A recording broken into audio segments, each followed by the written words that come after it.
নমস্কার বন্ধুরা, ঈশ্বরের সন্তান শ্রুতি চ্যানেলে স্বাগতম। বন্ধুরা, আপনারা নিশ্চয়ই দেখেছেন হিন্দু ধর্মে যারা মৃত্যুর পর কোনো ব্যক্তি শেষ যাত্রায় যায় তারা সারাক্ষণ রাম নাম সত্য হ্যাঁ বলে থাকে। কেন এমন বলা হয় জানেন? শেষ যাত্রার সময় শুধু রামের নাম কেন না হয়, সর্বোপরি মহাদেবও কেন রাম নামের মহিমার প্রশংসা করেন? আজকের ভিডিওতে আপনি এই প্রশ্নের উত্তর জানতে পারবেন। এর সাথে আমরা দেখব কিভাবে রামের নাম জপ আপনার জীবনে অলৌকিক প্রভাব ফেলে।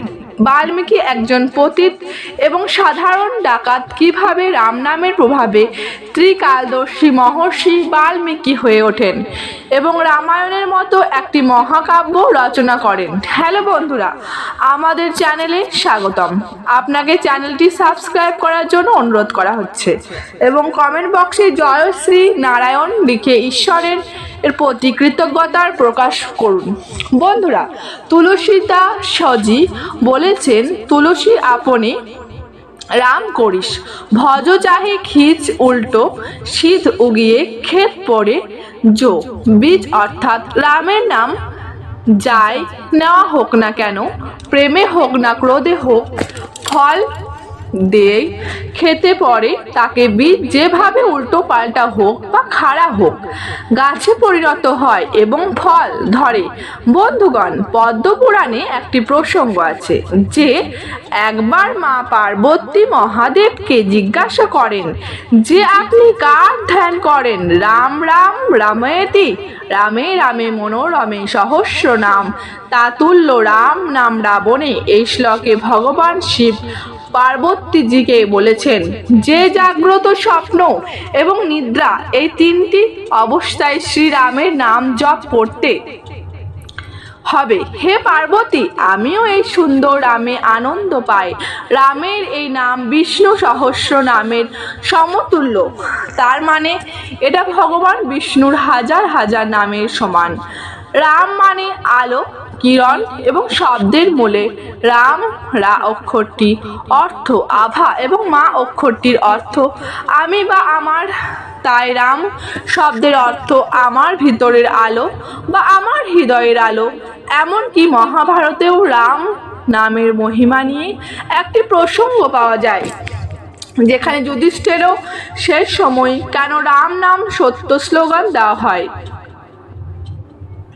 এর ব্যাখ্যায় বলা হয়, মৃতের দেহ শ্মশানে নিয়ে যাওয়ার সময় মৃতদেহকে অনুসরণকারী লোকেরা রামের নাম উচ্চারণ করে, কিন্তু যখন মৃত ব্যক্তির আচার অনুষ্ঠান শেষ হয় এবং সে পঞ্চ উপাদানে মিশে যায়, এরপর যখন তার সঙ্গে যাওয়া লোকেরা ফিরে আসে তখন রামের নাম ভুলে নিজের জগতে ব্যস্ত হয়ে পড়ে।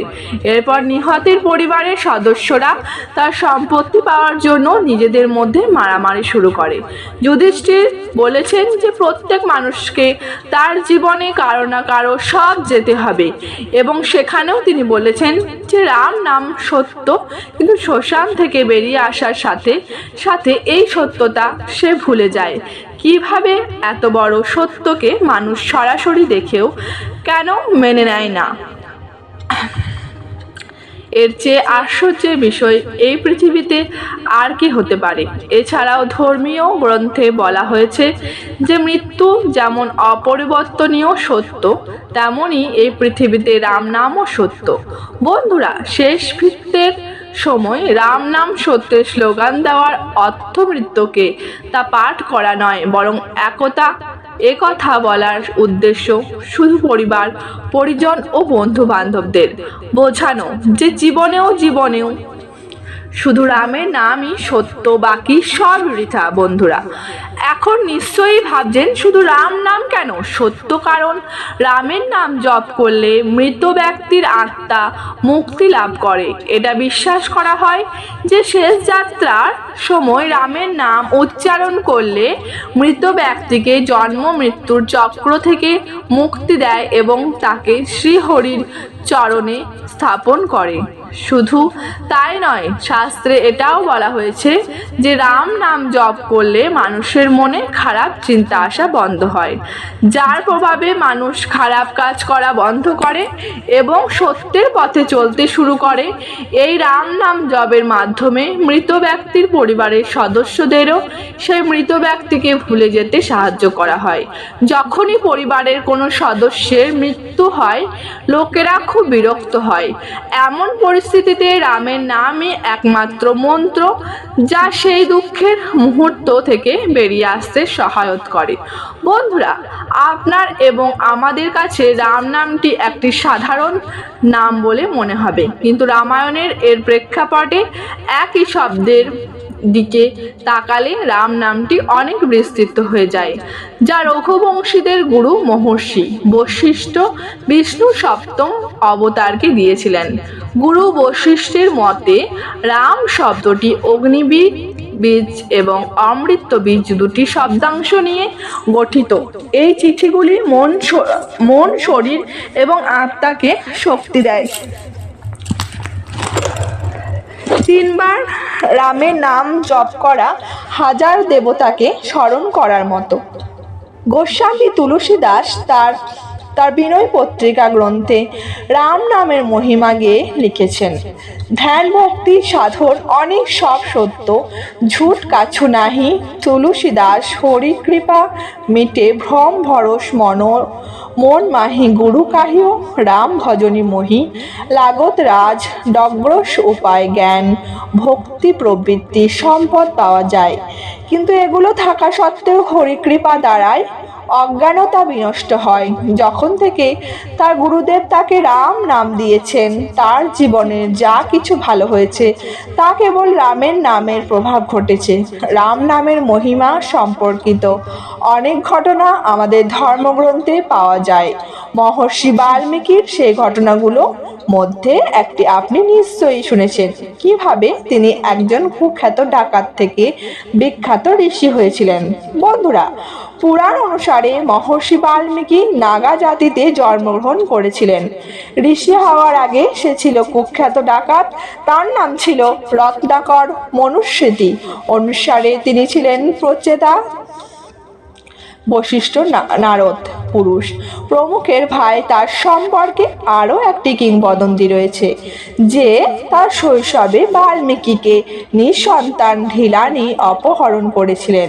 ঢিলানির সঙ্গে থাকার সময় রত্নাকর লুটপাট শুরু করে। বিশ্বাস অনুসারে একবার একদল সাধু বনের মধ্যে দিয়ে যাচ্ছিলেন। রত্নাকর অর্থাৎ বাল্মীকিজি সাধু লুট করার চেষ্টা করেছিলেন এবং তিনিও সাধুদের হত্যা করতে প্রস্তুত ছিলেন। কিন্তু তেজস্বী সাধুর প্রভাবে আসার পর তিনি পরিবর্তিত হয়েছিলেন এবং তার কৃতকর্মের জন্য ক্ষমা চেয়ে সাধুকে তাকে মুক্তির পথ দেখাতে অনুরোধ করেন। সাধুরা তাকে তমসা নদীর তীরে রাম নাম জপ করতে বললেন। বন্ধুরা, শুধু রামের নাম জপ করার ফলে তার জীবনে এমন প্রভাব পড়ে যে তিনি ত্রিকালদর্শী হয়েছিলেন। এমনকি শ্রীরামের জন্মের আগেই তিনি 2400 শ্লোকে রামায়ণ রচনা করেছিলেন। বন্ধুরা, আশা করি আপনারা বুঝতে পেরেছেন যে রাম নাম কিভাবে আপনাকে সমুদ্রের ওপারে নিয়ে যেতে পারে। আপনি যদি এই বিষয়গুলি বুঝতে পারেন তাহলে ভিডিওটি লাইক করুন এবং আপনার ভাই ও বোনদের সাথে শেয়ার করুন এবং এই ধরনের ভিডিও দেখতে আমাদের চ্যানেল বৈদিক জ্ঞান সঙ্গমটি সাবস্ক্রাইব করুন। জরিপ শুভম ভবতু। নমস্কার। বন্ধুরা, ঈশ্বরের সন্তান শ্রুতি চ্যানেলে স্বাগতম। বিষ্ণু সর্বশ্রেষ্ঠ ভক্তই একদিন তার সর্বশ্রেষ্ঠ শুক্র হয়ে উঠেছিল। বৈকুণ্ঠের নৈসর্গিক প্রান্তে দাঁড়িয়ে থাকা জয় ও বিজয়কালের লেখনীতে এমনি এক রহস্য লুকিয়েছিল।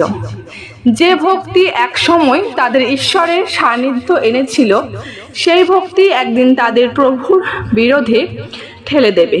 একদিন ব্রহ্মার 4 পুত্র, চিরযুবক 4 ঋষি, যাদের দেহ ছিল বালকের মতো কিন্তু যাদের দীপ্তি সমস্ত যুগের ঊর্ধ্বে, তারা বৈকুণ্ঠের পথে এলেন। দবার পক্ষী জয় ও বিজয় তাদের সাধারণ অতিথি ভেবে প্রবেশ বাধা দিলেন। সেই এক্ষণে ঘটল চিরন্তন ভুল, কারণ বৈকুণ্ঠের দ্বার কখনো বন্ধ হয় না। ভক্তকে বোধ করা মানে স্মরণ বিষ্ণুর অন্তত করুণার প্রতি অশ্রদ্ধা। চার কুমার রুষ্ট হয়ে অভিশাপ দিলেন, তোমাদের ঐশ্বর্য লুপ্ত হবে, তোমরা মানব জন্ম নেবে যেখানে নেই অমরত্ব, নেই বৈকুণ্ঠের আনন্দ, আছে কেবল জন্ম ও মৃত্যু, কর্মের প্রত্যাবর্তন ও বিলয়। অভিশাপ শুনে জয় ও বিজয় কাঁপতে কাঁপতে প্রভুর পদে লুটিয়ে পড়ল, কেঁদে বলল, প্রভু আমাদের অপরাধ ক্ষমা করুন। তখন বিষ্ণু মৃদু হেসে বললেন, ভাগ্যের সিদ্ধান্ত বদলানো আমরাও সাধ্যের বাইরে, কিন্তু দয়ার পথ সর্বদা উন্মুক্ত।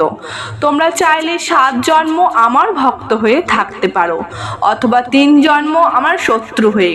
দুজনের চোখে তখন এক গভীর নীরবতা। তারপর তারা বললেন, প্রভু 7 জন্ম আপনাকে ছাড়া থাকা মানে 7 যুগের অন্ধকার। মৃত্যু মেনে নেব, কিন্তু সেই মৃত্যুই যেন হয় আপনার হাতে। এইভাবে তারা বেছে নিল 3 জন্ম, 3 যুগ, 3 বার মৃত্যু, প্রতিবার বিষ্ণুর হাতে। এই অভিশাপ আসলে ছিল আশীর্বাদ, কারণ প্রতিটি যুদ্ধে, প্রতিটি মৃত্যুর মধ্যে জয় ও বিজয় আবার ফিরে পেয়েছিল প্রভুর স্পর্শ, প্রভুর সান্নিধ্য। এভাবে তাদের শত্রুতাও ভক্তির আরেক রূপ হয়ে উঠল, এক অন্তহীন প্রেমের ছায়ায়, যেখানে বিরোধ ভক্তির ভাষা।